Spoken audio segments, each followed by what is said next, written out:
arahato samma sambuddhassa.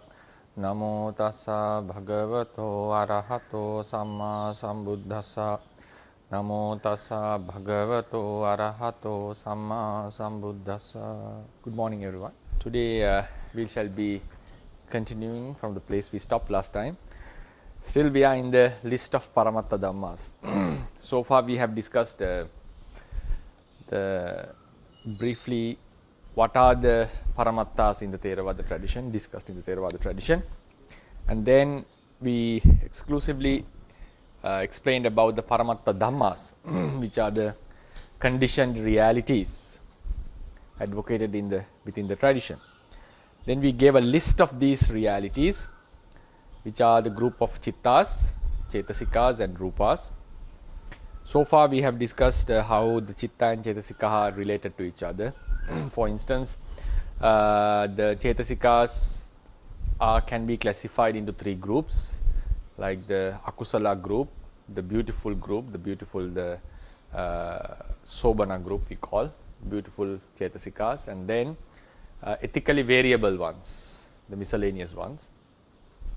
Then based on these cetasikas, the chittas were also categorized into the chittas that are connected with akusala cetasikas, unwholesome mental states, are called unwholesome chittas. Then the chittas which are connected with beautiful mental states were called beautiful chitta, the sobana chittas. And then there were a group of chittas, as we discussed last week, which are only connected with the ethically variable group, the 13. And also we reminded the akusala chittas do have the ethically variable group and also the akusala group in terms of cetasikas. Then also in the sobana chittas, the sobana cetasikas, the beautiful mental factors, and also the ethically variable ones are found. The ethically variable ones, which we call anya samana in Pali, can be found in all the chittas, whatever group it is, whatever group it belongs to. The ethically variables are found. And also within the ethically variables, we didn't much emphasize on this fact. There are 7 cetasikas which are called universals, means they are found in all the chittas, within all the chittas. Like all the chittas associate these universal cetasikas, which are called phassa, vedana, sanya, chetana, ekaggata, jivitindriya and manasikara. Today I was planning to give a brief overlook about the chittas, because there is, I think in the handout that I have distributed few weeks ago, you can see a list of chittas. If you count them, the number would be 89. The number would stand as 89. So what are these 89 chittas? So just to give a brief explanation, what are them, and also what are they, and also if possible, if you can remember the names, it will be really useful to study the Buddhist teachings in the Theravada tradition. So normally in our traditional studies, we try to remember the names of these chittas and also the cetasikas and the rupas, and how the mixture of chitta cetasikas happen. Which chitta, how many cetasikas the first chitta has, how many cetasikas the second chitta. So likewise we try to remember their names and also how they are practically mixed according to the doctrine. Like if someone has a doubt, is it necessary, keep in mind, like when we want to study chemistry, the periodical table that is something that we have to memorize in order, because to find out what are the characteristics of certain elements, we have to memorize it in its order. So then it is very easy for us to categorize the elements based on, like alkalines and all this, based on the noble gases, based on their electrons and so forth. So likewise, the categorization of chittas were done based on certain criteria. Therefore, when we try to remember them in order, that would facilitate easiness in studies, and we'll be able to grab certain philosophical points quite easily based on our memorization. So it's highly recommended that you memorize these chittas. It may take some time because it's a foreign language for most of you. For the Sri Lankans, like, it will be quite easier because Pali and Sinhalese are very close to each other. Actually, Sinhalese is greatly influenced by Pali and Sanskrit. So if someone can remember, memorize these terms, because if I just give a hint on this now, like if you go into the page number 1, the 12 akusala chittas, the third group, third subtopic, 8 low mula chittas, what we have to keep in mind is just memorize 3 words, like somanassa sahagata is a one word, like one phrase. Dittigata sampayutta, dittigata is one word, sampayutta, asankarika. So what changes is, sometimes the somanassa sahagata become upekka sahagata. Dittigata sampayutta is connected, becomes vippayutta. Dittigata sampayutta and dittigata vippayutta. These are the 2 terms. Asankarika becomes sasankarika. You just add s into the beginning. Asankarika and sasankarika. So then these 3 terms, like somanassa upekha, sampayutta, dittigata sampayutta, vippayutta, asankarika, sasankarika. So then we can mix the terms. So sometimes we can have somanassa sagata, dittigata sampayutta, asankarika, dittigata sampayutta, sasankarika. Somanassa sagata, dittigata sampayutta, sasankarika. Then we can change somanassa sagata, dittigata vippayutta, asankarika. Then somanassa sagata, dittigata vippayutta, sasankarika. So it's just there is a rhythm in there. So it's quite easier if we can keep in mind the few words, then it won't be a problem. So if you can remember the first 8 lomula chittas, then we go into the kusala chittas, vipaka chittas, kiriya chittas. It's quite easy to keep in mind because they have the same formula. Instead of dittigata sampayutta, they become jnana sampayutta. So likewise, if you can remember few chittas,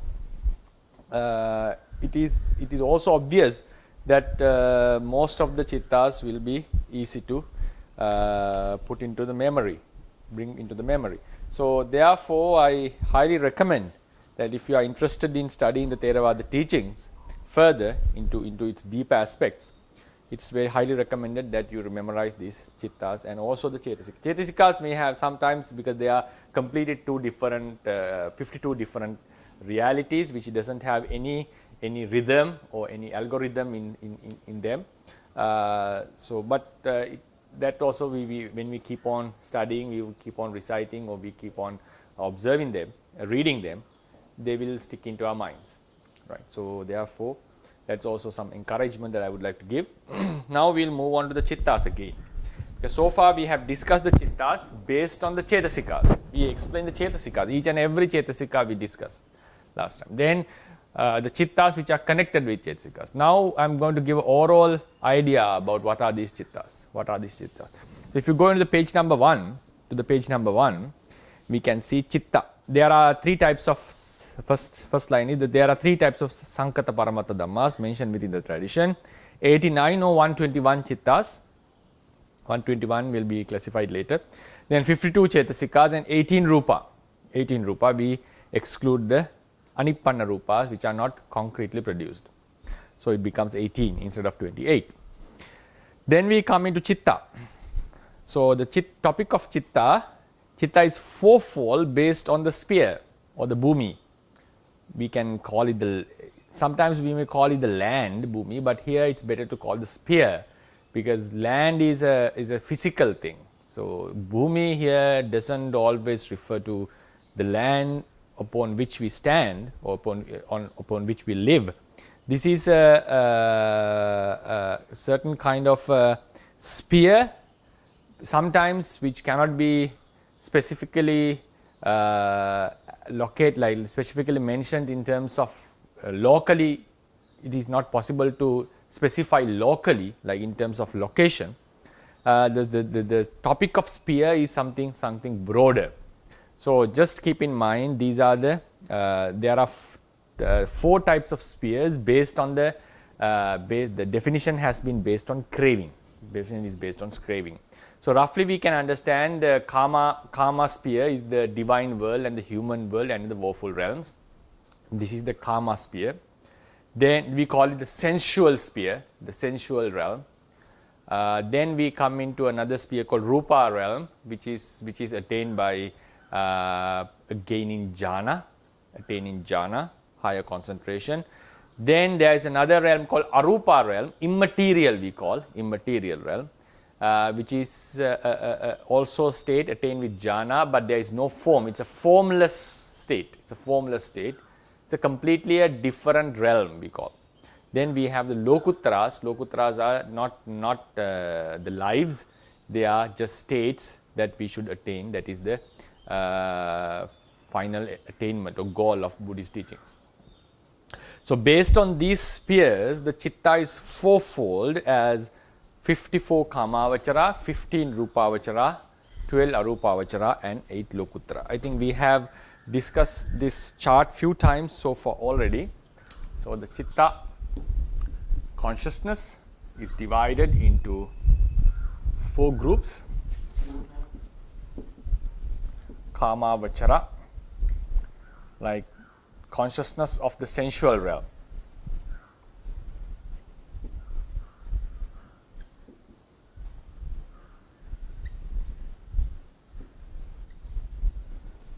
These are 54 in number. Consciousness belonging to the sensual realm. Then we have rupavachara, consciousness belonging to the fine material realm we call. Of the fine material realm. Because fine material means they do possess certain material, but it is quite subtle than what we have in the karma realm. Karma realm means there is sensual pleasure in this realm. In the rupa realms, so after this karma realm, the person has already overcome the sensual desires. One who attains the rupavachara realm has overcome the sensual desires, so that's why he is born there. So there are 15 chittas that belong to this realm. Belonging to a realm doesn't mean that chitta only arises over there. Belonging to a realm has a different explanation on it. A chitta which is the object of the craving related to this realm, a chitta which is the object of the craving related to the realm is classified as consciousness of the fine material realm. So in case to have a rough idea, just keep in mind these chittas appear most in those realms, but it doesn't mean that these chittas cannot arise in the sensual realm. So even in the sensual the chittas that arise in the sensual realm can arise in other realms as well. So the classification is not based on the place where the chitta arises. The original classification is made on the craving which can take these chittas as objects. So that is the accepted criterion to decide to which realm the chittas are located. There are some explanations based on the place where they arise, but they still have some complications. So therefore, just keep in mind the chittas are classified into these groups not because of the place they arise. So these chittas can arise in other realms as well. For instance, we have 4 types of realms. The arupa realm. Arupa realm is the highest realm we'll call. There is no form in it. There is a different types of species living there, which are formless because they attain such state having given up the attachment to the rupa, having suppressed the attachment to the rupa. Then we have rupa realm, which is also a Brahma state, but lower to this realm because they do possess a rupa, they do possess some material stuff. Arupa realm do not have material self, they only have the chitta. Then we have Kama realm. Kama realm is the realm or the world that we live in. Humans, deities, and also the woeful beings like animals, hell beings, the ghosts, they all belong into this realm. So we have altogether 11 worlds belong to this realm. There are 11 Kama realms, 16 Rupa realms. There are 16 worlds pertaining to this realm. Then 4 Arupa realms, and there is another sphere we call Lokuttara, which is not a life, which are states, like the Nirvana is the Lokuttara Bhumi. And then the Chittas which are related to this Bhumi are called Lokuttara Chittas. The classification is any consciousness which is an object of the craving towards this realm, the craving that leads to be born in this realm. If a chitta is an object of attached by such a craving, that chitta is classified as Kamavachara. If any chitta is being attached by the craving that leads to these realms, then that chitta is considered as Rupavachara. If a chitta is attached by the craving which leads to this realm, then that chitta is considered as Arupavachara. If a chitta is not attached by any craving, by any means, such chittas are called Lokuttara. Better to call them Apariyapanna. Another synonym for them is Apariyapanna. Apariyapanna are the chittas that are not craved by any sort of craving. So then we have Arupavachara. Arupavachara, consciousness of the immaterial.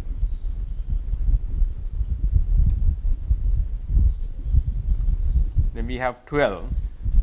Then Lokuttara, I prefer to use the word Apariyapanna actually. Penodhanani. Apariyapanna. There are 8. The chittas which are not craved by chittas, consciousness,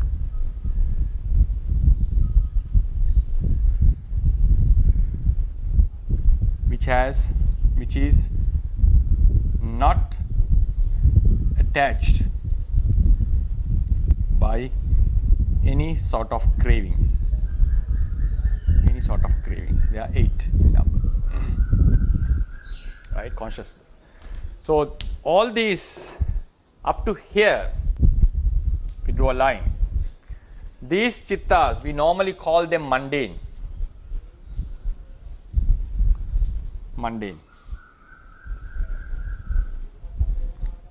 Like Lokya is the Pali word for that, Lokya. There are 81 if we count them. 54, 15 and 12 is 81. And these we call the supramundane. We can call supramundane. Supramundane, which has gone beyond the mundane sphere, or we can call them Lokuttara. Like Lokuttara. So these are the these chittas. Among these chittas, these 54. Now, though we call all of them now the word mundane normally refers to some secular things which are not very advanced.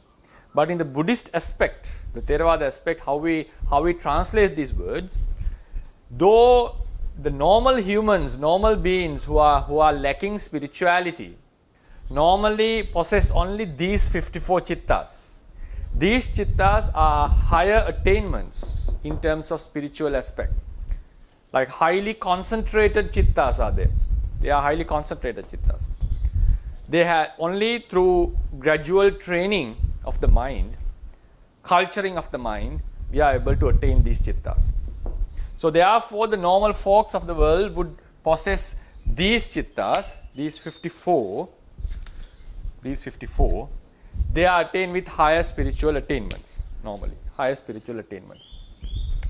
But still, we call them mundane because compared to these chittas, compared to these 8, that would cut off the defilements that are completely beyond the defilements, which are not the objects of defilements.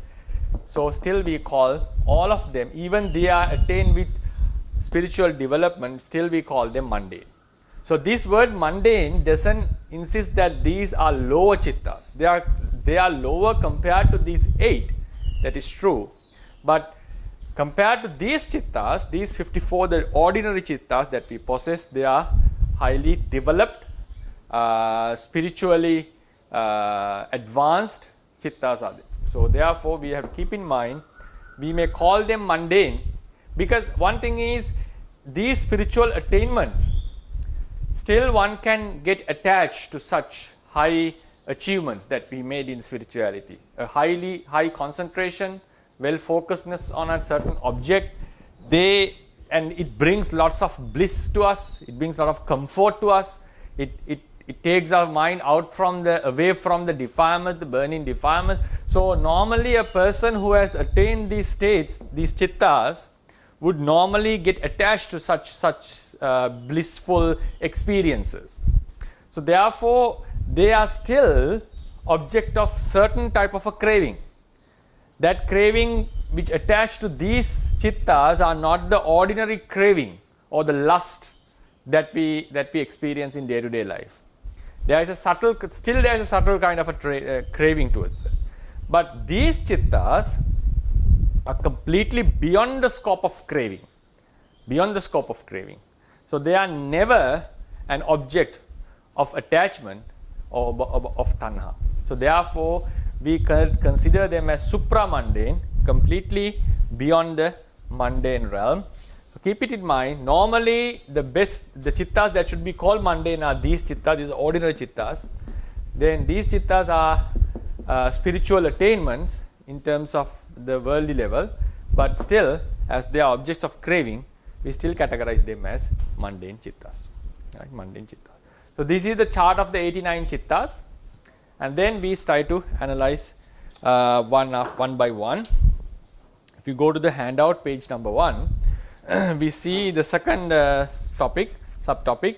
54 Kamavachara chittas are threefold as following. They are again threefold. I'm not going to write it in the board because then it will be really complicated. So we have 12 akusala chittas, 18 ahetuka, and 24 kama sobana. So these 54 is threefold again. These 15 are also threefold again. This 12 is again threefold. 8 is twofold. 8 is twofold. So this is the basic categorization. 54 ordinary chittas are threefold, and these 12 are also again threefold. 8 chittas are normally twofold, right? They are twofold. If I draw them here, 54 chittas are threefold.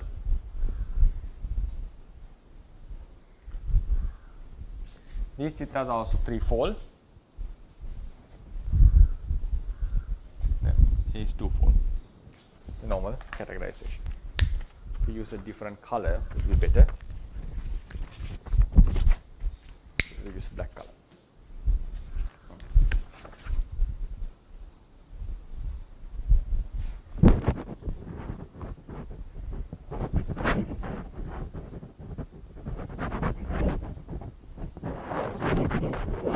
So I will just write these 3 classifications because they would have further classifications. So we can say 12 akusala chittas. Akusala is unwholesome. Then we have ahetuka, rootless. They don't have any roots. Then kama sobana, 24. This is how the number 54 is made. I think you can see it in the handout. So we'll first go into the 12 akusala chittas. Unwholesome consciousness. So I haven't given the translation actually, just to make the handout brief, because if I give the translation to each and every term, this handout would get double, right? The size would be double. So, and also I want most of the listeners to get used to the Pali words. So 12 akusala chittas, the unwholesome chittas, then they are again threefold, as Lobha Mula, Dosa Mula and Moha Mula. They are again threefold. The 12 akusala chittas. You can see these a handout. First, they are classified into 8 Lobha Mulas. 8 Lobha Mulas. Then if you go to page number 2, we find 2 Dosa Mulas. 2 Dosa Mula. Dosa is hatred or the anger. Then 2 Moha Mulas. Delusion. Rooted in delusion. Rooted in anger. And the first page, rooted in craving. So then 8 chittas rooted in craving, 2 chittas rooted in anger, 2 chittas rooted in delusion. So this is how the classification is. So these are 12 akusala, out of them the 8 Lobha Mula chittas. 8 Lobha Mula chittas means consciousness rooted in greed, consciousness based on greed, consciousness which has greed as the prominent factor, which is motivated by greed, whatever it is we can call, they are Lobha Mula chittas, 8 Lobha Mula chittas. So when we do certain acts like enjoying sensual pleasures, enjoying the gratifying the 5 senses, and trying to satisfy ourselves, trying to build up a career in the life, like with some motivation, and trying to enjoy our life, loving our beloved ones like children, the family members, the husbands, wives, parents, in all these occasions, the chitta that normally arises in us is these 8 Lobha Mula chittas. 8 Lobha Mula chittas delight in certain objects. Sometimes in the spiritual aspect also, we have a delight in doing good things, but there is a slight difference in it. Sometimes we may get attached or we may like certain objects because of the benefits they give us, like to associate a good teacher, like to live in a good place that is conducive to our practice, and also to read certain books that inspire us. So there is a liking on it, but this liking is mainly motivated by seeing the benefits that they give us, and those benefits are also for our spiritual development, like to develop our good virtuous qualities. At the same time, we may get attached to some person or something, and we may start to love it or to like it. So the difference can be seen. Now sometimes it will be a little bit difficult to distinguish what sort of a liking we have. We have a liking towards something which is beneficial to us in terms of the wholesomeness, and sometimes we may have some liking towards a certain object or a person because we like it, because we like to associate it, because it gives us some pleasure talking with him or talking with that person, or seeing it, looking at it. Sometimes we may get certain pleasures on it. So how do we distinguish it? Now it becomes obvious, is one aspect of distinguishing. It becomes obvious when we get separated from that object. When we are separated from that object, the feeling that we get is quite different. It's quite different.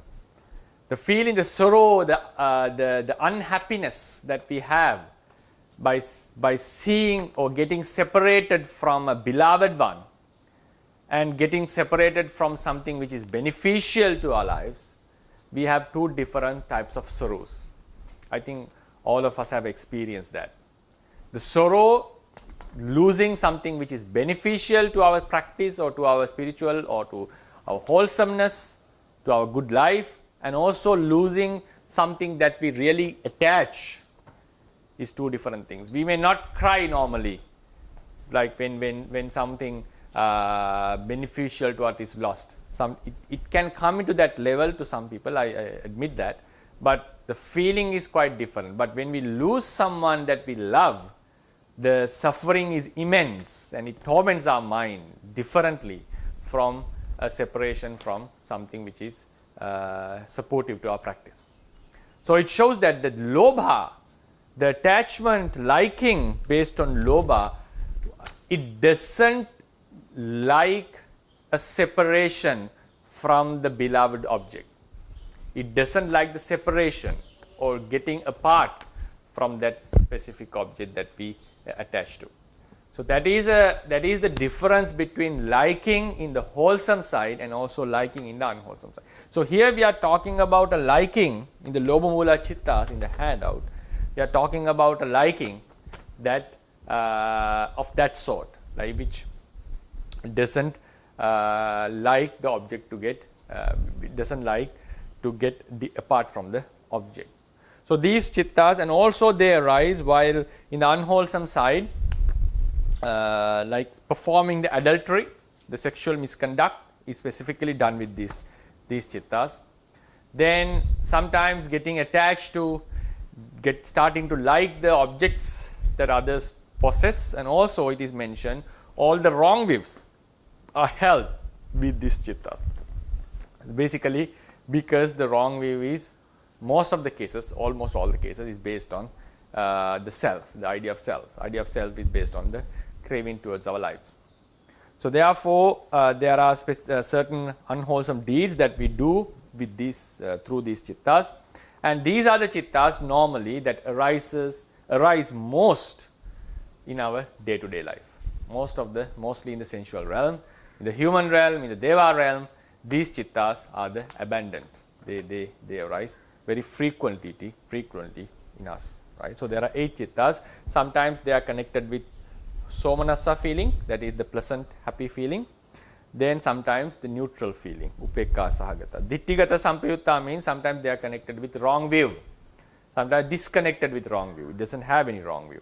Then asankarika sasankarika means prompted and unprompted. It means sometimes we may do certain acts with eagerly.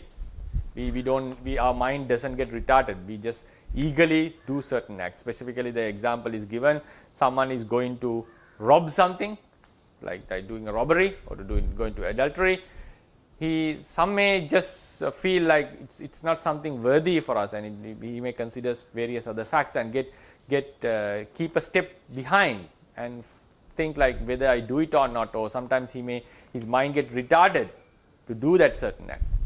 So then later on, because of encouragement by others or by your own self, the person may get energized, the mind get energized and start to do that unwholesome deed.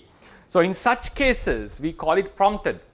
Prompted means the mind has gone down, it has retarded in the act, and it was energized or brought back into the zeal was brought back, the energy was brought back, intention was brought back. So in such cases, we call it a prompted mind.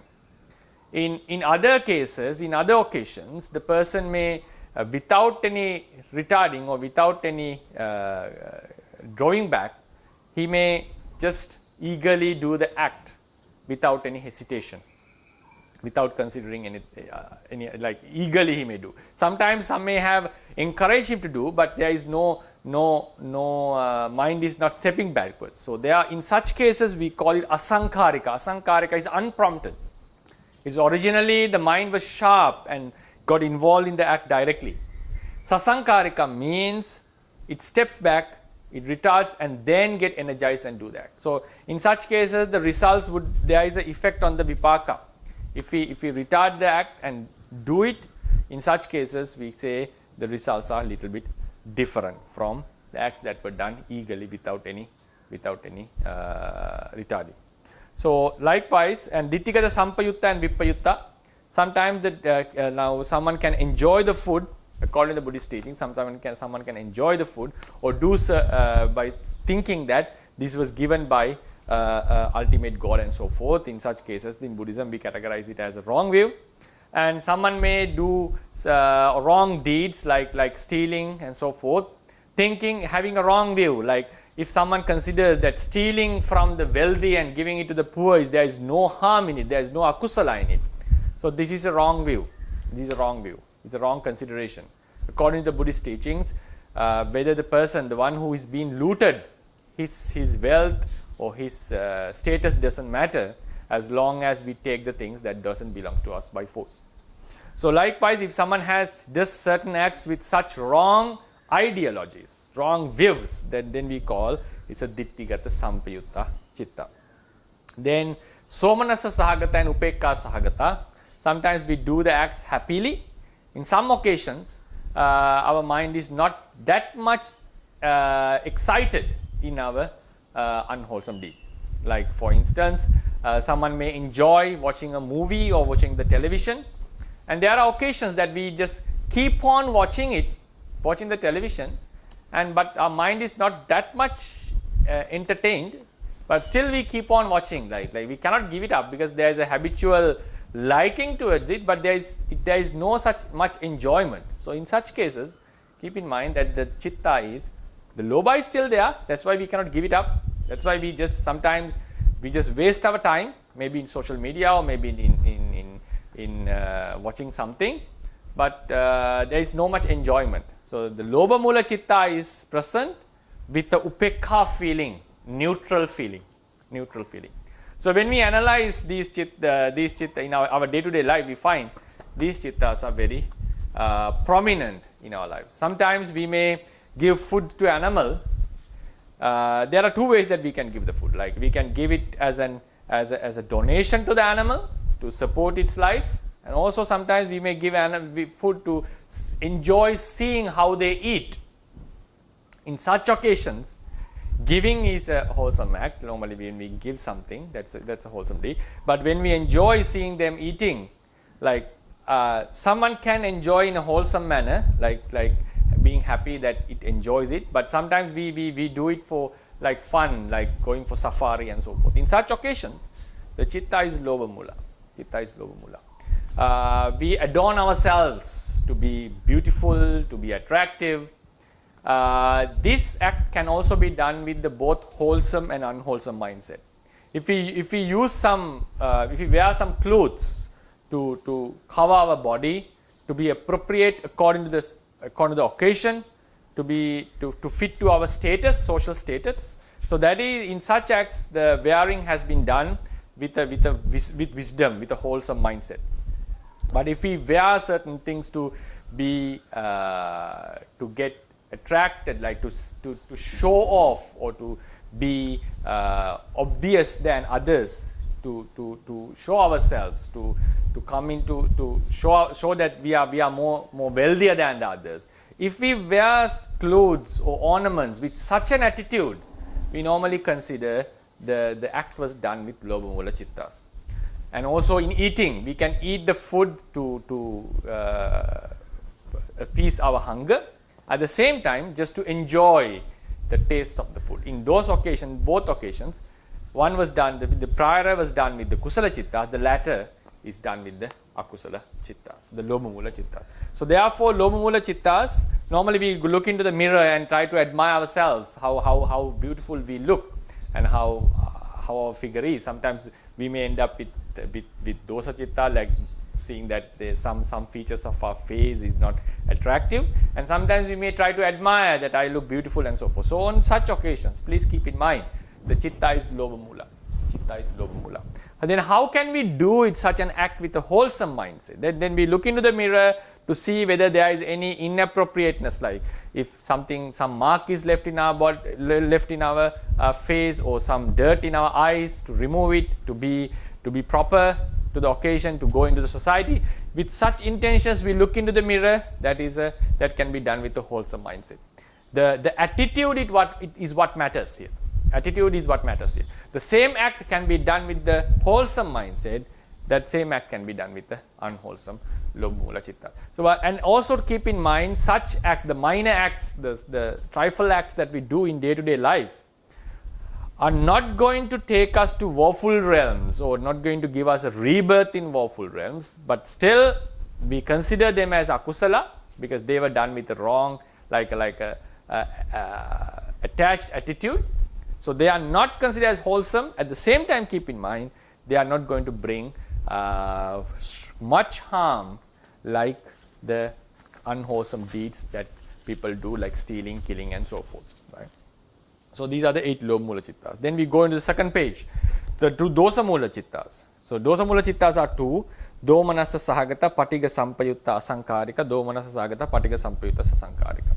So this patiga domanassa is like disliking the object, not liking the object, going against the object. If now these dosa mula chittas also appears regularly in our lives when things are not going well. When things are not going well. Like for instance, one aspect of dosa is fear. Fear. Like if we fear to the society, or like about the ghosts or non-humans that would haunt us, or sometimes we are fearful about our futures. We have doubts about our job security, or sometimes we may fear the certain diseases. So likewise, the fear is a one aspect of dosa. And then when things are not going well, then when, for instance, when the children are making a mess in our house, like they do not listen to us, or our partners do not act as we wish, or things like we sometimes forget where we kept a very important thing. So in such occasions, we get disappointed. Sometimes we get frustrated. In such occasions, the chitta which arises are one of these two dosa mula chittas. So according to the Theravada tradition, if we have a disliking, that is a manifestation of dosa mula chittas. There is a wholesome dislike. For instance, you observe the repulsiveness of the body and get detached from the body. So this kind of disliking or not appreciating or seeing the true nature of the body are not considered as domanassa. It is done with a wholesome mind. It's done with a wholesome mind. So therefore, this done with domanassa also can be done with the wholesome mindset. So what matters is the attitude. What matters is the attitude. Then there are certain unwholesome deeds that we do only with the dosa mula chittas, like killing, harsh words, like telling things that hurts others, speaking out words that would spear into their hearts or to make them feel uncomfortable. If we do it with the intention to harm others, so that act is done surely with the dosa mula chitta.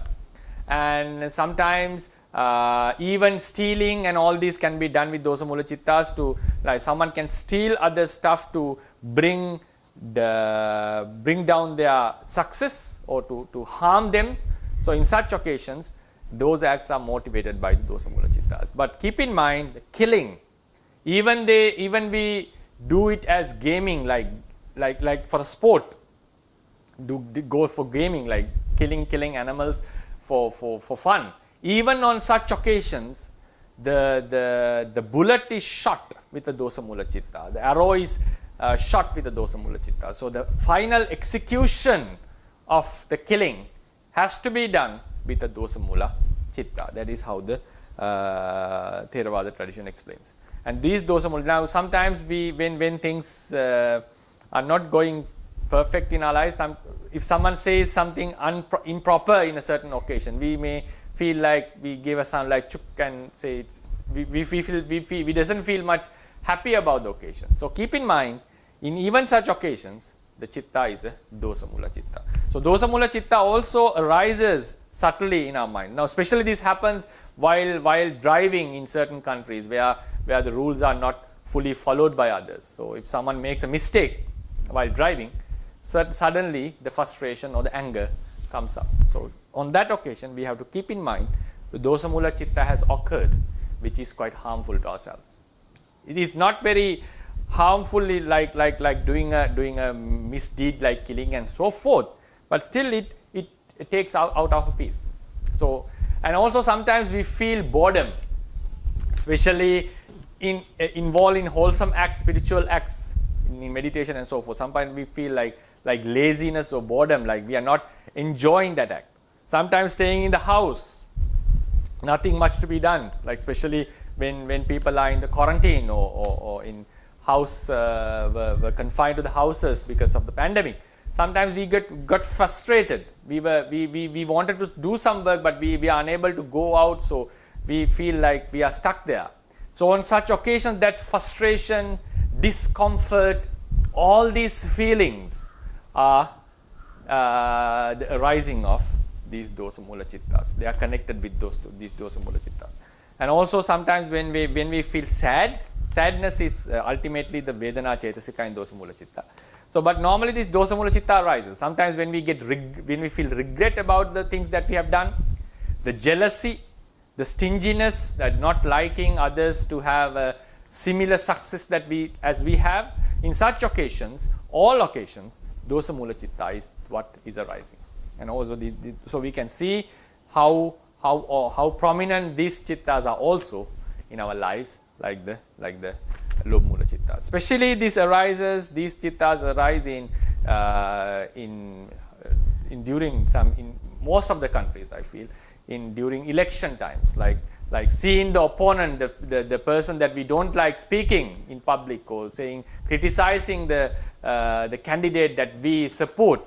We normally get this frustration, or we start to observe all the bad deeds that the person has done. So this is obviously a dosa mula chitta. So therefore, if we want to have a spiritually enhance ourselves, these in present day-to-day life, we have to be aware of this arising of dosa mula chittas. And it also arises observing the real faults of others. Sometimes people make mistakes, that's true. They actually fault, that should be criticized. But the criticism can be done with a wholesome mindset as well. Like we see the real fault of others, we also do have faults, we see our faults. So when we observe our faults, we start to feel regret. That is also an act of dosa. Then seeing others, we start to accuse or criticize. That is also an act of dosa, normally. But how do we do it with the wholesome mindset? We see our faults and we determine that not to do it again or to correct ourselves. So Buddha mentions in one sutta that he knows that the disciple that comes to him have done unwholesome deeds before they encounter Buddhism. That's obvious. So he knows this phenomena, and he says, now after you have become a good person or come into this Dhamma, you can correct yourselves and move forward. Even being a Buddhist, sometimes we do make mistakes, but when we find that we feel the regret that I have done something wrong, and what regret is good in that sense, that we recognize that our fault, but we should not be lagging or spending our time or being in that fault or regretting that. We should not spend our time or stuck in that regret feeling. We have to move forward having given it up, because it's not, even though we regret, that the act is not going to be rectified. That's that. Then we observe someone else's faults. At that time, there are many ways that we can consider. We can see how the defilements are acting on others. If we start to see the defilements of that person, rather than a person is doing that act because he's motivated by the defilements, and we get to know that even I myself, if the defilements arises in myself, I may also act in such a manner, then our mind is not affected by the dosa as it happens in the normal circumstances. Then we may also talk to that person if there is a possibility, but with a peaceful, calm mind, and just to have a discussion and to correct him. And we can also have a compassion towards that person, because by doing that act, maybe it's harming myself or him harming the society. He is unintentionally, unknowingly, not intentionally, unknowingly, he is causing harm to himself in terms of karma and vipaka. So likewise, when we start to think on such aspects, those are, we can face the situation, the same situation, with a wholesome mindset. So that is also something we have to keep in mind. And then I move to the next chittas, the moha mula chittas, chittas associated with doubt and chittas associated with restlessness. This doubt is specifically, we are talking about the doubting the actual profound phenomena. Doubting the actual profound phenomena, like the rebirth. Is there a rebirth or not? Is it possible to become a Buddha or not? Is there a nirvana or not? Is this practice valid or not? Is there benefit of following this sila samadhi panya? Such doubts are called vichikicca. Such doubts are called vichikicca. Then we have uddhacca sampayutta chitta, which is called the mind consciousness associated with restlessness. Normally this chitta happens when we are supposed to do various acts at the same time. Sometimes because of our negligence, the workload get accumulated, and we are supposed to do things in a shorter time, but then we have lots of responsibilities to do. Then at that time we feel like our mind gets restless. We don't know what to do in some occasion. On such occasions, this uddhacca sampayutta chitta arises. It's quite a weak chitta. Anyway, so these are the 12 chittas. 8 are rooted in greed, 2 are rooted in hatred or anger, and 2 are rooted with moha. Then we move on to, because we have few more minutes, we move on to the next group of chittas, the 18 ahetuka chittas. Ahetuka. Ahetuka means rootless. Rootless. So what are the 3 roots? Lobha, dosa, moha in the akusala side. Then we also have alobha, adosa, and amoha. Adosa, alobha, adosa, and amoha. So these are the 6 roots. These are the wholesome side and wholesome side, unwholesome side. So these chittas which we are talking doesn't have any roots, any of these roots. So the cognition ability of these chittas are quite low. So that's why we call them ahetuka chittas. They are the weakest chittas among these 89. So what are they? If you look into the chart, we can see 7 akusala vipaka. Akusala vipaka doesn't mean they are akusala. They are produced by akusala. They are the resultant of akusala. They are not the akusala. If we call them the akusala chittas, fundamentally is a wrong usage. Akusala vipaka are the resultants of the akusala. Kusala vipaka are the resultants of the wholesome deeds.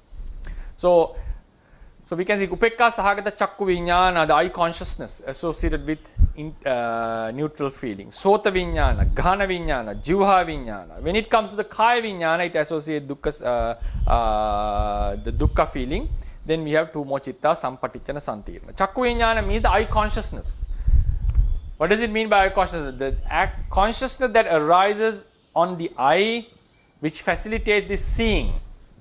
So how do we explain seeing? So when we close our eyes and suddenly open, and when we close again, we know there was a short occasion when the eyes were open. All the objects in front of us, all the colors in front of us became obvious to us. We could see them. We could observe them. They became sensitive to us. This act of seeing the colors which are in front of us is the chakku viññāna, is the eye consciousness. It's a certain act which happens on the eye. So then sota viññāna means the ear consciousness, the consciousness which arises on the ear, getting sensitive, being sensitive to the sounds of the surrounding environment. So this act of being sensitive to this sound itself is called the sota viññāna. The ghana viññāna, the act of smelling, the sensation we get while we smell something, the odors. Jivha viññāna, when the tongue consciousness, when the food is being chewed or put into our mouth, we feel some taste. That the consciousness which feels the taste is called jivha viññāna. Kaya viññāna, the body consciousness, the consciousness which arises on the body, being sensitive to the touch. Maybe that touch is harsh or comfortable. Whatever the sensation that we get while something touches our body is called kaya viññāna. Sampatichana and santirana, consciousness arises in a process. Like when the eye's consciousness sees something, immediately that object is taken by another chitta in the heart base. Like eye consciousness arises in the eye, and that chitta is retaken on the heart. In the heart means by another chitta, that is called sampatichana chitta. We normally call it the receiving consciousness. You can write down the receiving consciousness. What does it receive?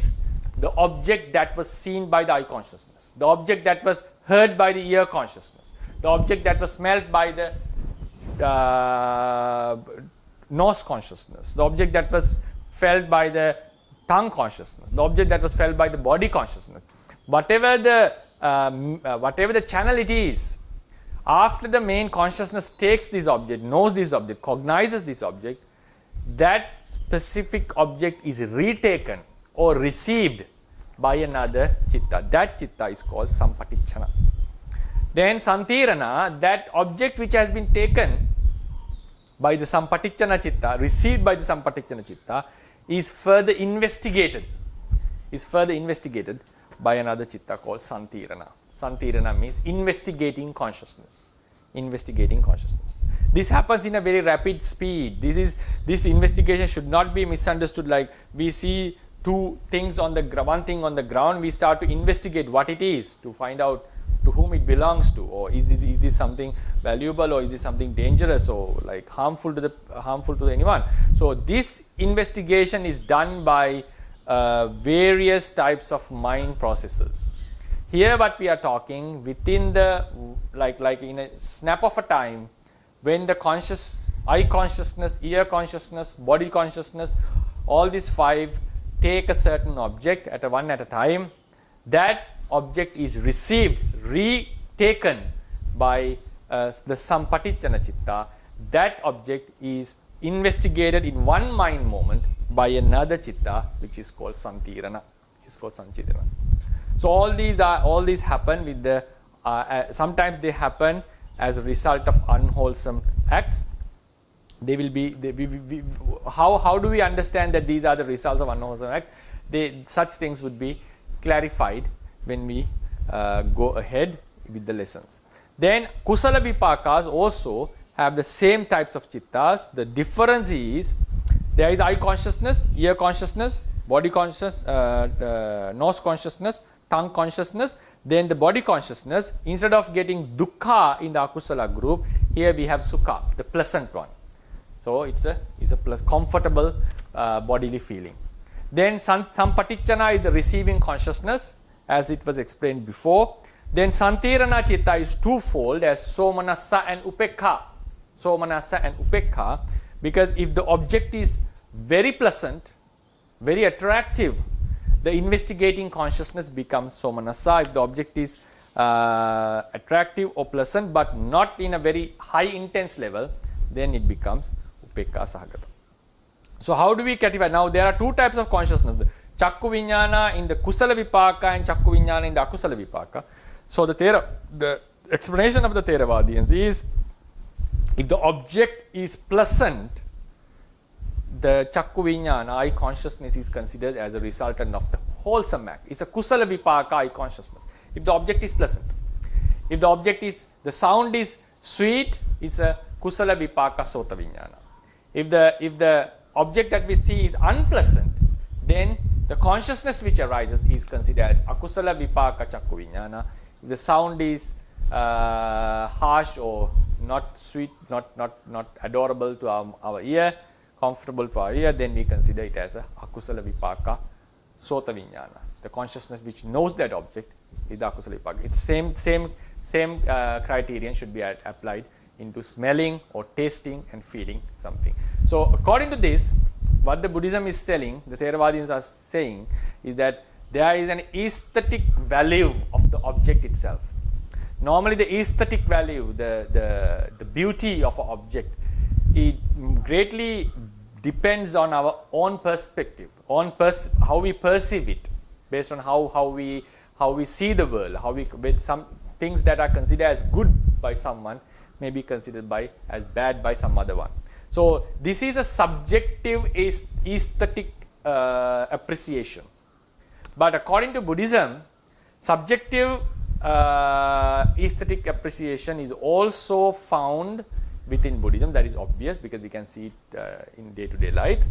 But there is also an objective aesthetic beauty which is inbuilt in the object. So both the aspects should be applied when we consider about the world, the art in Buddhist aspect. So like David Hume, a Western philosopher, also suggested that we cannot say that all the appreciations that we make are only subjective, because the objects themselves also have some kind of aesthetic value, or a pleasantness or unpleasantness, or the beauty or the ugliness can be found within the object. That's why when certain objects are really unpleasant to the majority of the people, even while the child has not, his thinking ability has not grown into higher levels, they adverse certain objects. That is normally obvious. So it means that certain objects do possess certain inbuilt unpleasantness and inbuilt pleasantness, right? So that's how, if the object is pleasant, chakku vijnana and so forth, all these seven are considered akusala vipaka. If the object is unpleasant, kusala vipaka. If the object is unpleasant, it is considered as akusala vipaka. So how do we think whether the chakku viññāna, sota viññāna which arose in us, whether it's a kusala vipaka or akusala vipaka, based on the object. Then another thing to keep in mind, now these chittas happen in the beginning level of our cognitive process. Like when we start to see something, the initial chittas are these chakku viññāna, sampatittana and santirana. Later on, we may have a different appreciation or unliking towards that object. That is basically, mostly it can be based on our subjective experience. So at a certain level of the cognition, the process of cognition, we bring our own attitudes to evaluate a certain object, so we can judge whether I like it or dislike it. But here we are talking about the very basics level of cognition. When the initial cognition has started, it has been initiated. At that level, our attitudes do not play a role. The object is more prominent at that level. So it's like the mind process works. It's like if we draw the strength, it goes like this. So at this kind of a level, the object is evaluated mainly, not always, mainly based on our subjective attitude. But at the beginning level of the cognition, when we come into the mind processes, this will be much clearer. At this level, normally the object is, the pleasantness and unpleasantness of the object is based on the nature of the object itself. Because the thing is, the cognitive ability is quite low here. When the cognitive ability comes into a higher level, those chittas are influenced by our attitudes, how we look into the world, the cultures and so forth. Then we come into three other Kiriya Chittas in the page number 3. Upekka Sahagata Panchadwara Vajjana. That is, we call 5-door adverting consciousness. That's how we translate it. 5-door adverting consciousness. 5-door adverting consciousness. Then Manodwara Vajjana Chitta. Upekka Sahagata Manodwara Vajjana. It is called mind-door adverting consciousness. Mind-door adverting consciousness. Then Somanasa Sahagata Hasituppada. That is smile producing consciousness. The last one is exclusive to Arahants.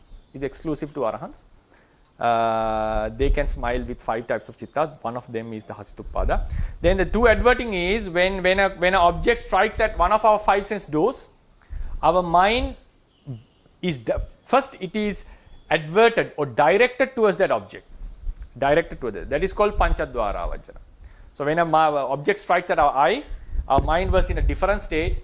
Initially, the mind has to take this object. It means mind is directed towards the newly arrived object. So normally these 5-door adverting consciousness should arise before the 5 consciousness. Eye consciousness, ear, tongue, nose and body consciousness. Before these consciousness, what arises is this 5-door adverting consciousness. The 5-door adverting consciousness directs our minds toward that particular object, then the eye consciousness arises, then the receiving consciousness arises, then the investigating consciousness arises. That is how the sequence is.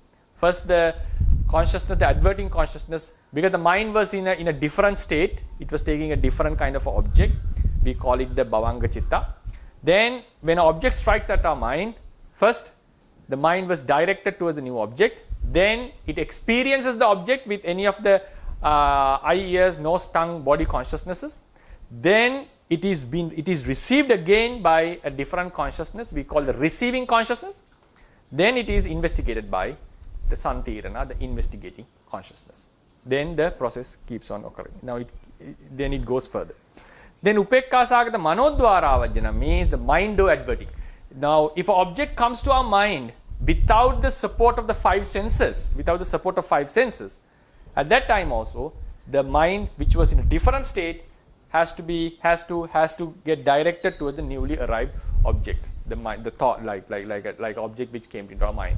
So then the consciousness keeps on happening, the mind-door consciousness. So then to conclude the class, I'll just finish the 24 Kama Sobhana briefly. Then we have 24 Kama Sobhana Chittas out of the 24 Kama Sobhana Chittas. These chittas are 24 is divided into 8 Maha Kusala, 8 Maha Vipaka, 8 Maha Kiriya. 8 Kusala chittas are the chittas that arise when we do wholesome deeds like giving charity, observing the Sila, doing meditation, preaching Dhamma, listening to profound Dhamma, and studying good doctrines, and sharing the merits with the diseased ones, and also observing, like rejoicing on the merits done by others. On such occasions, these wholesome chittas arises. And what we have to do is, we try to maintain our lives as much as possible in these wholesome chittas. And you can see there is two types of, like, if you look into all the 8, in the first phrase, Somanasa Sahagata, then there are 4 Somanasa Sahagata and 4 Upekka Sahagata. If you go to page number 2, the top lines, Dosamula, we have Domanasa Sahagata and Domanasa Sahagata. If you look into all the 89 chittas, you find there is the Domanasa feeling, the unpleasant feeling can be only found chittas with hatred, chittas with anger. So therefore, if we have an unpleasant feeling towards someone, that is never a Kusala chitta. It can never be a Kusala chitta. So what happens, if we can maintain our lives in the Kusala chittas always, these depressions, anxieties, that would never occur in our lives. So what we have to do is, if we want to be happy according to the Buddhist perspective, maintain Kusala chittas as much as possible, because there is no Domanasa in this group. There is no Domanasa in this group. So therefore, that is why the mindfulness is required, always to be alert, not to have unpleasant feelings within ourselves. Right? Then Mahavipaka chittas are the resultants of these chittas, especially when we are born in a good realm after death. Any of these chittas would occur. And also in the Kusala Vipaka side that we already discussed, the rootlessness, some of the chittas are resultant of these chittas. Then Mahakiriya chittas means the same acts that we do with a wholesome mindset, when someone does them after attaining arahanthood, those chittas are called Mahakiriya chittas. They are very similar in terms of their structure. The difference is Kusala chitta 8 Kusala chittas can give results in future. The 8 Mahakiriya chittas that arise for arahants would not give any results in future. Vipaka chittas are the resultants of these Kusala chittas. Right? These are in the wholesome side. So that is how the 54 chittas are divided: unwholesome, rootless, and we should not call them wholesome. 8 are wholesome, 8 are resultant. Resultant means the results of those wholesome acts. Then 8 are functional. Functional means chittas of arahants. Arahants also do the same things, good things that we do. Right? So these are the 54 chittas. Next week I'll be concluding all the spiritual aspect. These are the spiritually highly developed chittas. These are the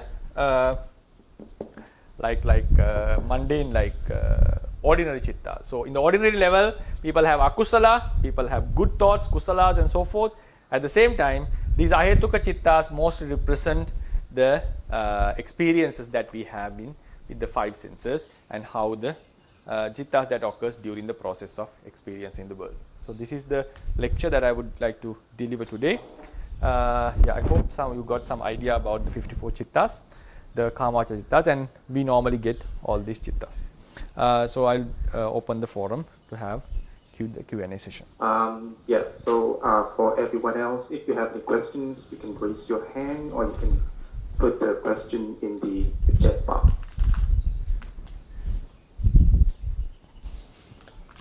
Yes. Good morning, Pandit. So Good morning. In the meantime, I have a question. So this question is kind of a philosophical question. So here, the lectures, the series of the lectures you are giving us, the name of the series is The Fundamentals of the Doctrines. Yeah. So what I'm understanding is that you're presenting to us the individual building blocks of the teaching. Yeah. And then, so for example, like we say that for chitta is like a fundamental or building block of the world. So, and then the other day, you also mentioned about the aramana rasa, and then also today, you also mentioned about that, the value or the properties of the object. So, I understand, so to my understanding, then when we say about the subjective appreciation, then we can equate that to concept. But what about the taste of the object, or the inbuilt, the pleasantness and unpleasantness of the object? It sounds to me like it is another kind of fundamental. So does that mean that the fundamental has another fundamental? So the question is, how can we fit that into the picture of the thing? Yeah, it's a very subtle, deep question. So as what Dr. Ryan is asking, now we mentioned about the arammana rasa, the taste of the object. We talked about a flavor of the object, because I mentioned there is an inbuilt quality within the object, an inbuilt property within the object, which distinguishes it as pleasant or unpleasant. For instance, we take an object like chitta. Now, chitta takes an object, for instance. Chitta focuses on an object. So this object, if we take this object as a rupa, right? Rupa means matter, or we call color, for instance, right? The eye consciousness focuses on color. So color is one of the fundamental realities of the object, and we cognizes another, like with one chitta we cognize another chitta. Chitta is one of the fundamental building blocks of the Theravada tradition. So now there are 89 chittas, 52 chetasikas and 18 rupas. So what I mentioned was these 89 chitta, chetasika and rupa, specifically I was focusing on rupas today. So whatever the object is, they have an inbuilt quality called pleasantness and unpleasantness.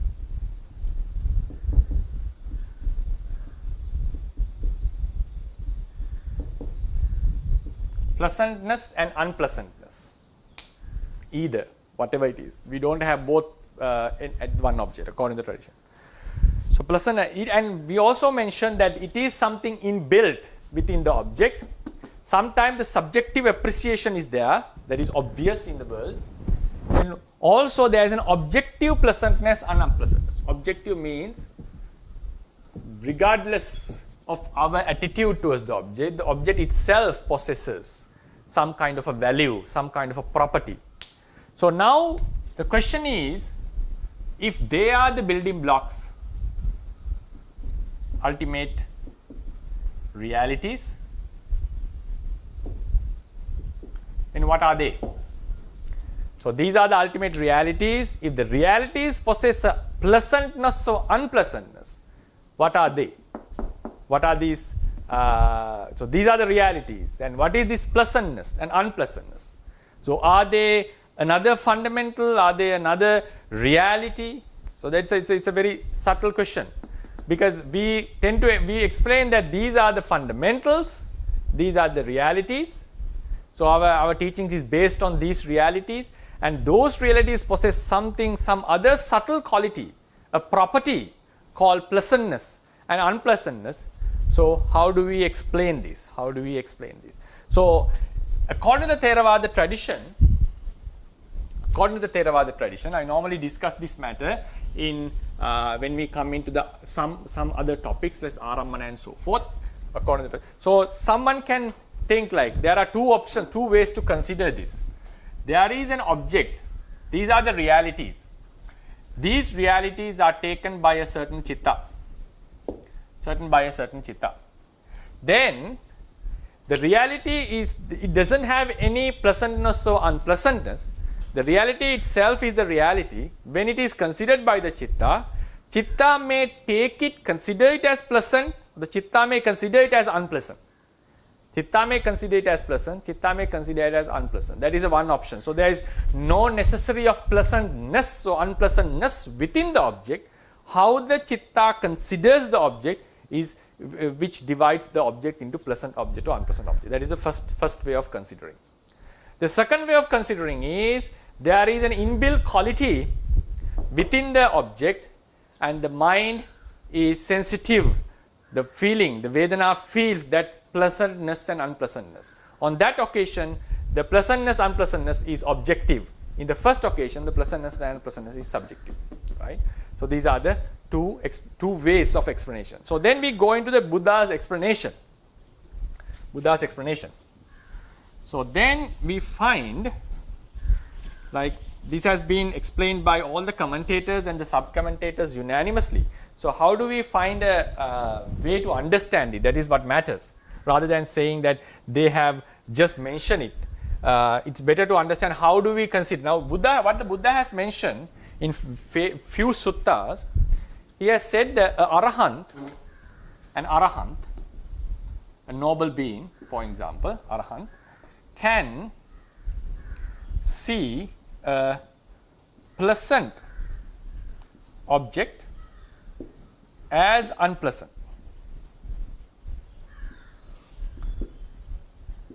Not to feel as unpleasant, to see object as unpleasant. So this statement is what has made the tradition to come into such a explanation. A pleasant object can be seen as unpleasant. So a pleasant, beautiful human figure, Arahant would consider it as a collection of repulsive body parts. So it is considered as an unpleasant object. Arahant sees a very beautiful figure, human figure. Instead of getting attached to that, he can observe it as a repulsive body parts, or just a bunch of elements, non-self elements. So in such occasion, he sees the object as unpleasant. The mind considers this as unpleasant, but the Buddha says it's originally a pleasant object. Originally a pleasant object. So what does it indicate? The pleasantness and unpleasantness was already in the object, and that going against that true nature means the inbuilt quality, one can see it in a different way. So this statement, this first phrase indicates that the object has an inbuilt quality. Then there can be a counter argument for this. Isn't this classification, pleasant object means, if any object is attracted by many of the people, most of the people, the object is categorized as pleasant and unpleasant. Not the object itself has a pleasantness or unpleasantness. So there can be another counter argument for this. Now, according to what I say is, this statement indicates that the object has a pleasantness and unpleasantness within the object. So one can see other ways. Why one can see it in another way? Because it already had an original pleasantness or unpleasantness. Then next, the counter argument that we can raise is this clarification, object originally pleasant or unpleasantness, is not because the object possesses such quality within itself. It's because the social norms. If the most of the people consider something as pleasant, then we consider it as something pleasant, and if most of the people consider something as unpleasant, then we consider it as unpleasant. So then again the question comes, why is an object mostly considered by people as pleasant, and why certain objects are mostly considered by something unpleasant? So for that, the commentators come into the explanation, because there is some kind of a nature within the object, which makes most of the people to like it and most of the people to dislike it. So naturally, what in the end what there comes is, there is something within the object which causes which can be termed as itta bhava and anitta bhava. We call it in Pali itta bhava, pleasantness, and anitta bhava,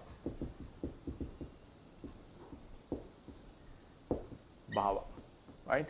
Then the question comes, okay, is this an ultimate reality? Is this a special another ultimate reality? Is it different from the object or the reality? The explanations of the Theravadians is, this is itta bhava, anitta bhava is not the object itself. It is something related to the object, but it is a different reality. We don't consider it so. So in the end, according to the Theravada perspective, the reality is what is the ultimate building block. That reality has certain facets, certain properties, certain attributes, which are not considered as which is not considered as a separate reality, but which belongs to the reality. So then we have to refine the explanation about the reality. Define the explanation of the reality. Reality is a nature, but it has some natures connected to it, which cannot exist without the reality. Pleasantness, unpleasantness cannot appear alone. It cannot be found in the space. So it has to be it is always related with a something or a fundamental or a reality. So, but still we don't consider it as a fundamental within the fundamental. We just consider it as one aspect of the one characteristic or property of the fundamental. So property of the reality. So then the definition changes. Definition comes is the realities of the Theravada tradition do possess such qualities. Like another quality is the Paccaya Sati, for instance. Paccaya Sati. Paccaya Sati is, we have few explanations on this. One is the ability of the cause, the reality to do something, the ability of the reality to produce a result. So we call it, we separately call it as Paccaya, the force of the Paccaya. Then the Paccaya Sati, according to the tradition, is not the Paccaya. Paccaya is not the Paccaya Sati, but Paccaya Sati is within the Paccaya and it cannot be found apart from the Paccaya. So it's something which is related to the Paccaya but not the Paccaya. So likewise, the taste of the object is not the object, it is something related to the object according to Theravada. Sadhu. Thank you so much. Okay, please go ahead, Sijale Punya. Hello, Pandit. Yes, Sally. So you when you explain about the Akusala Jadas, so that moment you say some triple actions. So they will not lead us to the four abhayas. Mm-hmm. But how about those triple actions become like a habit? If we do again, so at that moment they have the chance to produce like we call it habitual karma, right? Yeah. So that will lead us to the four abhaya. This is another very important fundamental. So to get a rebirth in the woeful realm, to have a rebirth in the woeful realm, according to the tradition, according to the Theravada tradition, if I stick into the fundamentals, if I stick with the fundamentals and explain, according to the tradition, it should be one of the major kammas to give a result, to bring a rebirth in the woeful realm, to bring a rebirth in the woeful realm. Like for instance, we getting attached to something that belongs to us, or we getting attached to our children, to parents, having love towards our partner. These kind of feelings are not going to produce a rebirth according to the Theravada tradition, even though it has been done habitually, even though it's a habitual act. These are very basic fundamental. Then when we say in this aspect, when we say kamma, we refer to the acts of killing, stealing, sexual misconduct, lying, slandering and so forth. We normally have 10 types of akusala kammas. So these are the kammas that only leads to a rebirth. Only these are the kammas that which leads to rebirth. Then what like attachment to our houses, our properties are not going to bring a rebirth. Then what happens? There are certain incidences mentioned in the Theravada tradition within the literature, that one time there was a monk who received a very nice, attractive robe during the Buddha's time. Then he was really attached to this. Then suddenly that night he died. That night he died with the attachment. Then the monk, because when a monk dies or passes away, the properties of the monks belongs to the Sangha. Then Sangha has to divide it according to the Vinaya rules and distribute among the to the suitable person. It becomes communal after we die. This monk suddenly died, so the Sangha was getting ready to distribute the robe among the community. Then the Buddha prevented this act. He said, don't do it for 7 days. He just held the act for 7 days. Later on he said, why did I prevent it or stop this, held this act, was because that monk was strongly attached to this robe. As a result, he was born as a bug in the robe, within the robe. In the robe he was born as a bug. So then he was like observing, and he had some sense about what is going to happen, because it was like suddenly he was born there. Then he was afraid that the robe would be distributed among the Sangha, the robe which belongs to him. So otherwise he would have accumulated a lot of dosa toward the Sangha and would be born in a lower realm than the animal realm. So then after 7 days, because he has practiced Sila for many years, for long years, and he has kept the Sila very nice, very, very strongly, he died after 7 days, and he was born in the like blissful abodes in the Deva realm. So this shows that even getting attached to his own robes, like strong attachment to the robes, caused him to be born as a bug. Then one can ask the question, isn't this abhijja, the strong lobha which is mentioned in the tenfold akusala kammas? According to Theravadians, abhijja is specifically the attachment towards the objects which belongs to others, not towards the objects that belongs to us. So, and that attachment also should be like, may this object become mine, like seeing someone else's car and we also starts to like that car and try to buy such a similar car is not the abhijja. If we have a wish, may this car belongs to me, may this particular car belongs to me, that is called abhijja. That is a very strong akusala. It's a very bad, mean akusala. So attachment towards your own stuff is never called abhijja, but that monk was born as a bug because he had a strong attachment to the robe. So how do we explain? Because there is a very basic fundamental in the Theravada tradition that only the akusala kamma pathas, there are killing, stealing and tenfold kammas can bring a rebirth. Not these trifle attachments, even though it's quite strong, not these attachments and so forth. So how do we explain that? There is another aspect of the karma. This is something that we need to discuss in the lesson of kamma. So when the kamma, there is an aspect of kamma called upathambaka kamma, supportive kamma. The supportive kamma is fewfold. One aspect of supportive kamma is giving the opportunity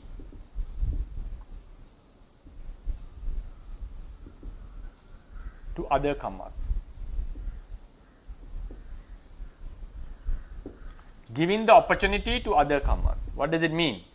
Now at the close of death, we normally know at the close of death,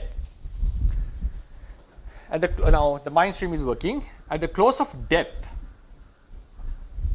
sometimes we tend to remember the things. Now a person may have a akusala kamma dominating at the moment, for instance. Akusala kamma is dominating and he is supposed to go to the woeful realm. Now akusala is dominating.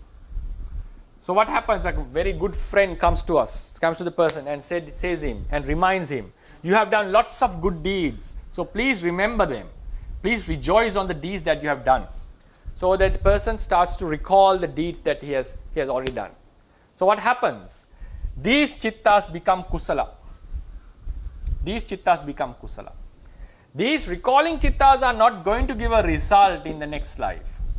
These chittas gives the opportunity, facilitates the opportunity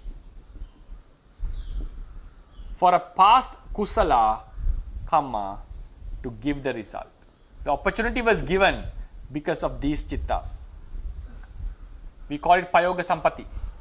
So likewise, when we have kusala thoughts within our mind, it gives the opportunity to past kusalas to give results. When akusala is dominant, it gives opportunity to our past akusalas to give results. So likewise, when in that particular incident, how the Theravadians would explain is, that monk had a strong attachment towards his robe, and that was an unwholesome mental state. That, because it was very strong, not very subtle, that, as you said, is like a very strong kind of attachment. Rather than it's habitual, we call it like it was intensified one. That lobha facilitated one of the past akusalas to come forth and give the next rebirth. The rebirth was given because of in one of the 10 akusala kammas that he has done, maybe in this life or in a past life. Well, what the attachment did was is facilitated. So in that sense, when someone is dying, if there is a very strong, high attachment towards someone or towards the people, towards the beloved ones, towards the property, and if he is unable to give it up, and the sorrow and lobha starts to dominate, this akusala can cause a past akusala to give the result, and this attachment, because of this attachment, the location of his birth would be decided. So most of the cases, people who die with the attachment towards their property are born among the properties, and they start to haunt and do various things. Maybe can be animals within that property area of the property. So that the location was caused because of his attachment towards them, towards the person or towards the thing. But akusala kamma, the rebirth was given by akusala kamma. Because I explained this, not breaking the fundamentals of the Theravadians. According to them, a rebirth is given by any of these 10 unwholesome deeds. So that is how I would explain that. Oh, so Pandit, this explanation also fits with the regrets. Because I remember there's one story, one Sri Lankan Kera, when he was taking the boat, he hit the grass or something. Exactly. At that moment. He Yes. was falling apart. Yeah, not Sri Lankan. Actually, this was this happened in long time before. He broke the leaf, right? That's the story, right? He was born in the woeful realm. Yes. Yeah, that this is how we explain it, because that was not a kamma. That was not a kamma. Actually, it didn't cause him akusala, even not an offense. Because of his regret, past akusalas came forth, and he was born in the woeful realm. Okay, thank you, Pandit. Yeah. So in that sense, even if I say trifle loba, I'm not talking about normal type of attachment that we have to in our day-to-day lives and so forth. That is normal to any human being. We are talking about a very strong type of bondage, attachment. This can be quite dangerous. This can be quite dangerous. If a mother or father cannot give up the attachment to these children, the parents, children cannot give up the attachment to their parents, and also toward the spouse. So and also especially to the property. If the mind is obsessed with such attachment, that can be a dangerous sign. It's not that attachment is going to give a rebirth. It can facilitate the past akusalas to give some woeful rebirth. Thank you, Pandit. Sadhu. Please go ahead, Mr. Ananda. Thank you. Sorry, no, Sasrai. Actually, this is also related to the question asked by Dr. Ryan. Yeah. So, when you were talking about the objectivity and subjectivity and the aesthetic value of the object, Bhante, now, is it related to one realm, like, like for example, if you get a dead body, it might get attracted to a fox or someone who wants to eat that. But definitely all humans don't like it. So how do you explain that actually? That's one question. It's a very important question, and it's quite tough to explain actually. So I would give you the criteria given by the Theravada tradition. So whether this is applicable or whether this have any solid stand, that is something else. I would let you know that what is the criteria, as you asked. Is it confined to a certain realm? That it's a very good question. Like a dead body, like a rotten body, would always be an unpleasant object to most of the humans. I think almost all the humans would not like it, but except one who is really hungry or want to get some food and to survive. A fox would surely like it. The same thing with the excrement, the stools. People would surely dislike it, but the pigs or the dogs would still appreciate such thing. So how do we decide? Is it just now the pleasantness is confined to the human realm? So do we say pleasant object for the humans, or unpleasant objects for the humans is pleasant for the pigs, or something like that? I think that's the question, right? Yes. Yeah. So then the Theravadians, the decider, how do we decide ultimately whether object is pleasant or unpleasant, whether pleasant or unpleasant? So the thing is, according to the Buddha, he has made like there is some kind of pleasantness or unpleasantness. Then how do we bring it to feel? So explanation is, take a society, human society. It's a human society. Two occasions. During a Buddhopada, a time of a Buddha, or an era, it's better to say the era, era of a universal monarch. Right? These are the two eras. During these eras, epochs, there are there is a social hierarchy, like various social levels. The highest will be the kings, then the ministers in the lower realm, the second level, then the merchant, the farmers, and so forth, and the lowest, like the slaves. So even the slaves, not the dasas, like in Buddha's time, like there were some untouchables we call, like the lowest we call, lowest clan or caste, right? It's not advocating the caste system. This is how the explanation is given. Like lowest caste, actually, it's better to say not the caste, it's the lowest. It's better to say the poor ones. Like normally, the lower caste is quite poor in those days. The poorest. It's better to say the word poorer because sometimes the caste doesn't matter in the hierarchy in some eras. So kings and the poorest ones. So giving up these extreme classes, the middle class is the middle class. So now the criteria comes. So whatever in such eras, because according to the tradition, during these eras, the human mind, the human society is not fully corrupted. There is some kind of a virtuous quality still remains in these two eras. So in such eras, maybe it's referring to where the Buddha lived. So in such eras, the middle class is the decider. If majority of the middle class would like a certain object, consider this as a pleasant object. If the majority of the middle class considers something as unpleasant, decide it as unpleasant. Why is that? Why do we exclude these two groups?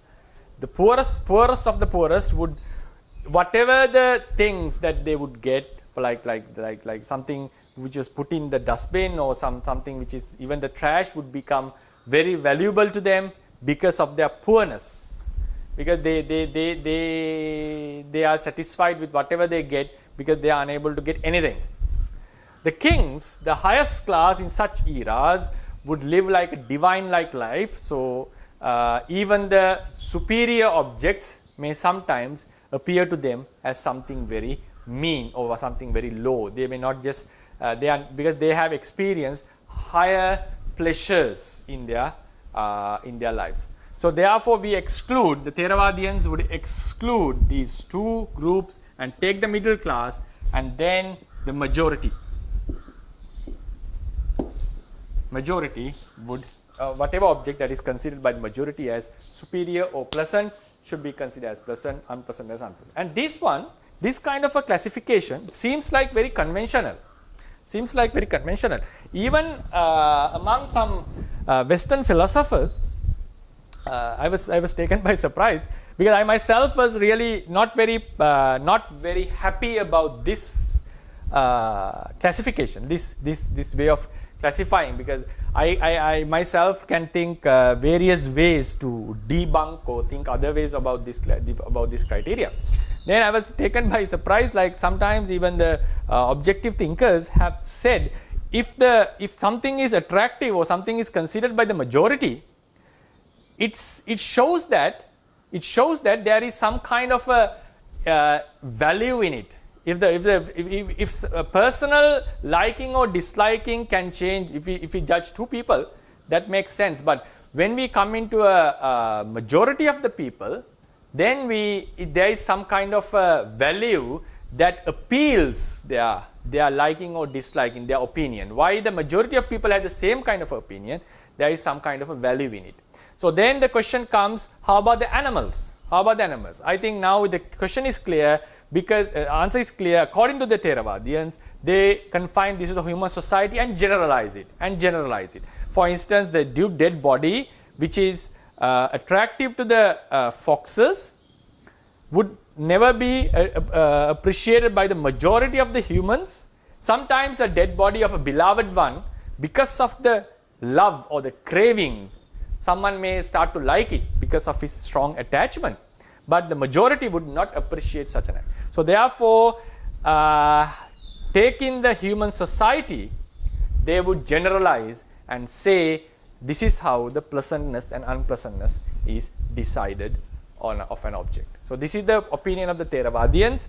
I myself was in most of the times I'm very reluctant to reluctant means do not explain this much, because I myself personally didn't like it much, but now I'm starting to little bit starting to appreciate it in one way or another. So this is how whether there can be a lot of questions regarding this, but this is how they present the pleasantness and unpleasantness of an object. Bhante, so basically we are talking about the subjectivity here, right? Not the objectivity. My question is no. This is subjective. How to decide the objectivity? Based on this, you decide the objective quality. Like if something is attracted by a majority, it shows that the object has that thing has an objective value. Oh, I see. This is the approach. Like how to decide the objective value through the majority of the subjects. Mm-hmm. Okay, thank you. I have another question, but maybe I can ask later if others don't have. Thank you. Okay. Okay. Sadhu. Thank you, Bhante. Yeah. So please go ahead, Dhamma friend Chu HT. Good morning, Bhante. Good morning. Just now, Bhante told about the story about a monk become Bhakt and then become a Deva. The story you told just now. Regarding this, is it just a pure story for education purpose, or was it a real story which was spoke by the Deva who came back to tell the story? Which Deva story? I'm just little bit I forgot, but yeah. I mean, yeah, the story that Bhante spoke just now. Say that Deva attached to the rope and then become the Bhakts, and then after monk. that become the Devas. Yes. The monk attached So to the was rope. it just a story purely for education purpose, or was it a real history? Within the tradition, we don't have such stories for the like these were considered within the tradition as original stories. Now this was, according to the commentary, this was said by the Buddha. Like within the tradition, we consider it as a original story. Whether it's authenticity, how to judge its authenticity is something else. But if I talk within the tradition, they would consider it as an original story. Oh, okay. Thank you, Bhante. Thank you, Bhante. Sadhu. And we one more hand, Bhante. Okay. So please go ahead, Dhamma friend Technica. That's one answer. There was some, right? That's right. Yeah. When you choose something, we feel the taste. Mm-hmm.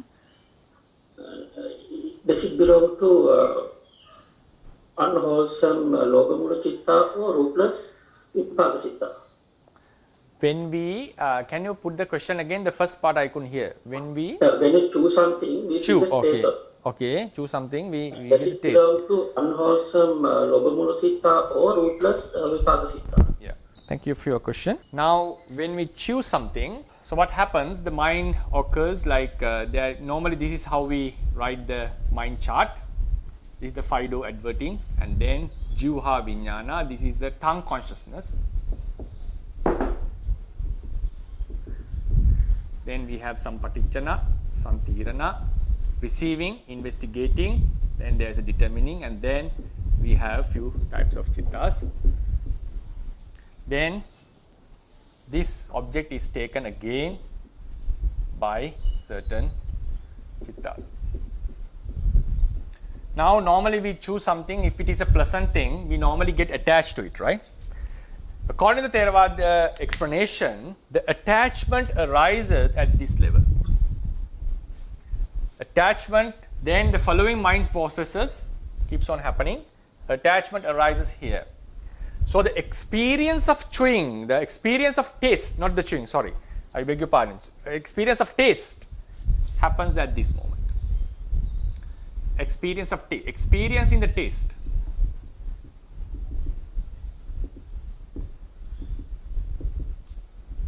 This is the function of Jivha Vijnana.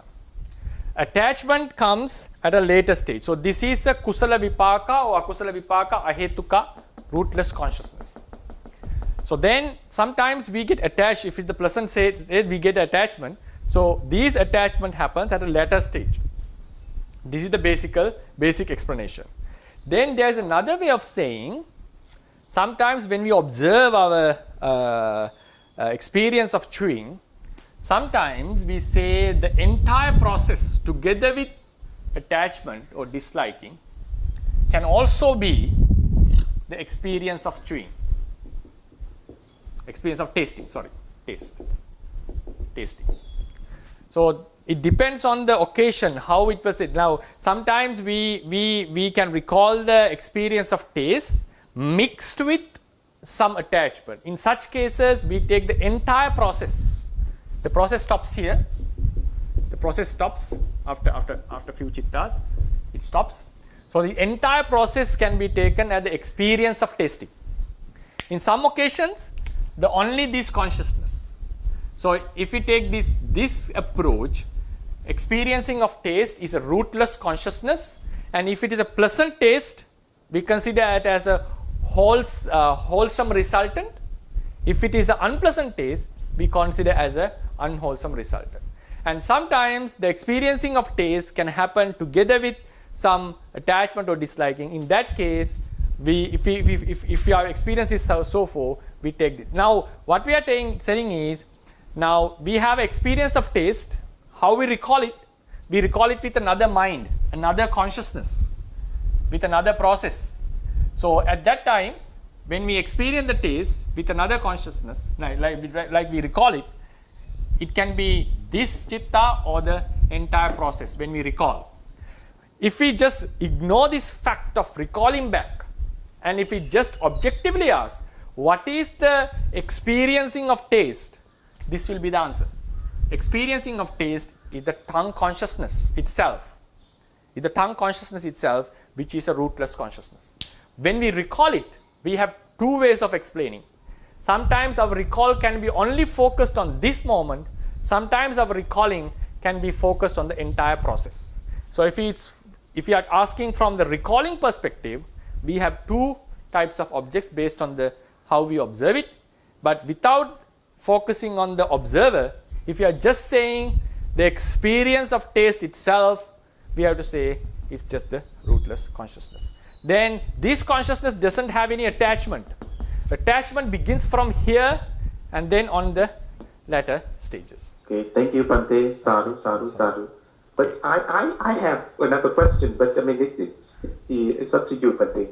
So the question is about, related to the last lecture, actually, it's about sanya. Mm-hmm.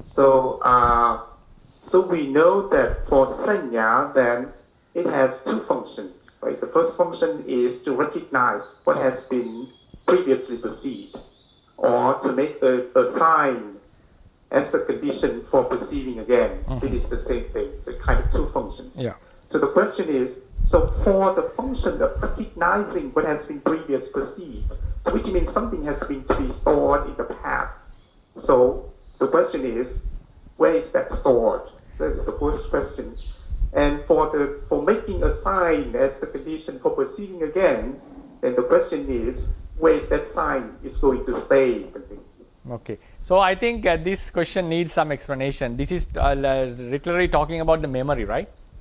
Yes. Yeah. So shall we take it to the next lecture? I think it needs some explanation. Sure. Okay. Right. So hope you got some idea about the chittas and this on some points on this Dhamma discussion. So I wish you all the best, and may this merit assist for the continuation and prolongation of the Buddha's teachings. Buddha sasanang chirantittatu Buddha sasanang chirantitthato. Buddha sasanang chirantitthato. Sadhu, sadhu, sadhu.